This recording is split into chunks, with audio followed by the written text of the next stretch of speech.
Mike here with Canadian musician. Right now, you can probably hear in the background our Kells are going on. They're closing out the Canada Blast, or I guess Canadian Blast barbecue that's going on here in Austin. And with me, also just got off stage a few minutes ago, is Camille and Laurence from Montreal's much hyped duo Milk and Bone. How you girls doing? Pretty good, thanks. Very good. The show was really fun. It went well.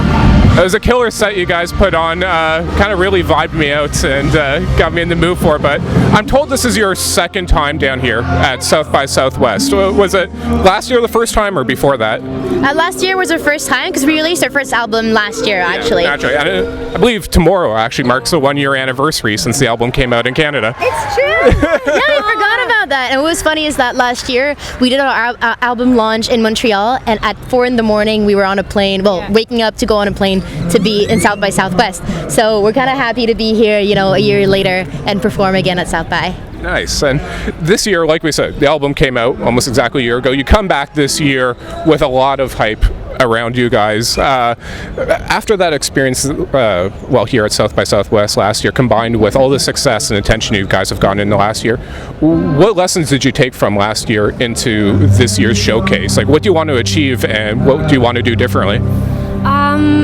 I think it's pretty much the same. We know that you never know here. You never know what's going to happen. So have fun, not stress too much, because these things could get very stressful. So we're trying to just have more fun, take it easy, and enjoy the set, enjoy our time here, and probably see more shows this year. We have more time. Last time we were so busy. We had 2 days, and then we had to come back home. Yeah. So probably see more shows and enjoy the festival a little more. Yeah, and I think we're more confident as well. We've been doing shows for a year, so I think we have more space to be comfortable and enjoy ourselves more. From what I understand, the two of you were both touring and session musicians before coming together to form Milk and Bone. Like, how long were the two of you working together as a duo before that first album came out? Essentially, how long was that in the works for? I think it was about it was less than a year, but around a year. Maybe a little more. I feel no, probably a year. You're right. About a year. Yeah. Because we got together and then very rapidly we released New York, and then Coconut Water happened, and then we just decided to do an album, and then it took maybe 6 months. Yeah. And then we released it. So about a year. Yeah. Did you guys know each other from, like, had you worked together in different bands or with different bands, I should say, before that? We were at school together, so we were friends. We met there at school, and then we toured with an artist together. So we were on the road, shared the hotel room. So we got really close, and we got to work a lot together on the stage, sing together a lot more. So that's pretty much when we started to feel that there was something between us, that our voices were good together. We had fun. It was easy. So yeah. And no doubt about the voices there. Like, seeing you guys live for the first time, like, I knew the album, I'm very familiar with the album, but today was the first time I've seen you live, and live, it's almost as one harmonized voice. Like, your voices go together extraordinarily well. But I guess, was there a shared musical interests or influences? Like, what was that chemistry that you guys knew just the two of you would work well? Well, we listen to a lot of similar music. We share a lot of music together, and so I think we kind of like the same things in music.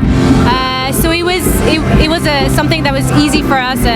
For example, when we were taking a certain direction for our album, it was really easy because we like the same stuff musically. Yeah. So yeah. Like I said, like, when I was watching you guys, it's the same with the album. Like, I described it as vibey. There's probably a better word for it, but it's the kind of thing I put on, like, when I'm, like, chilling at home or driving at nighttime. It has that, like, I want to say a dark vibe to it, and even within the lyrics, I notice, I'm not sure, I guess before I get to this, does one of you predominantly write the lyrics, or do you do it together? No, we do everything together, so music and lyrics. Yeah.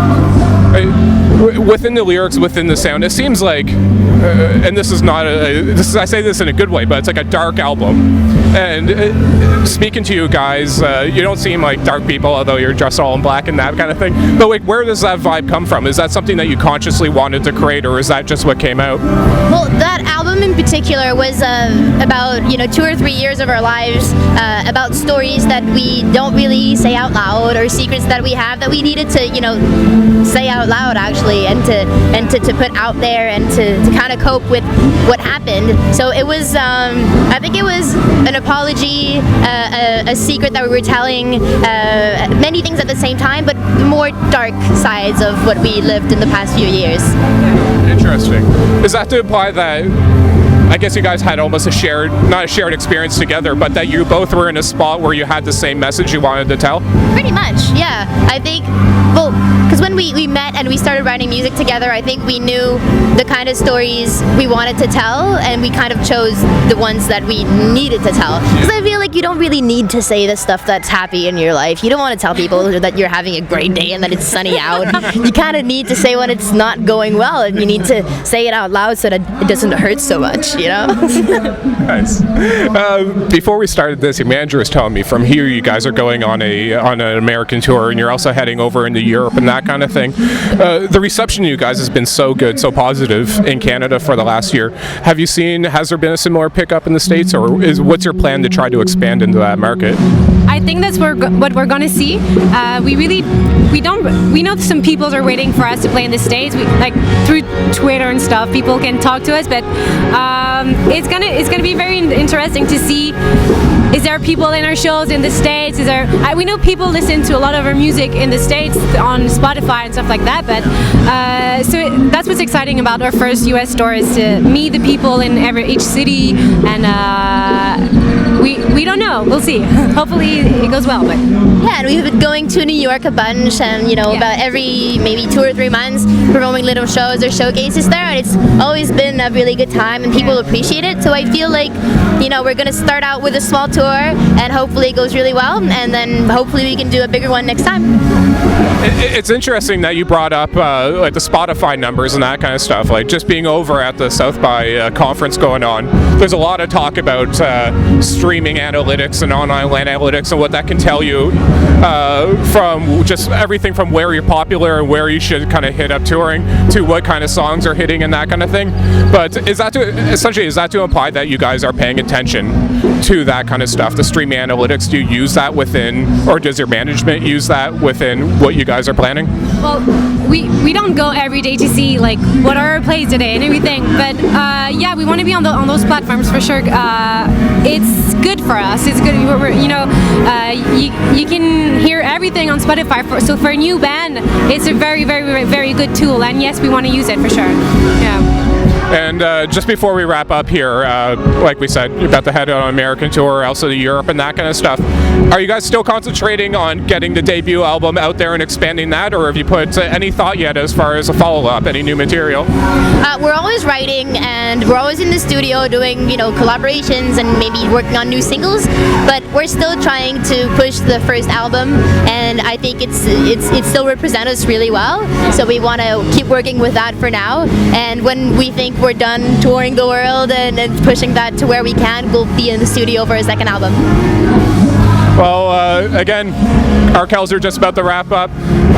Camille and Laurence, thank you so much for making the time. I know it's so busy with when you guys are down at something like this, so I really appreciate it.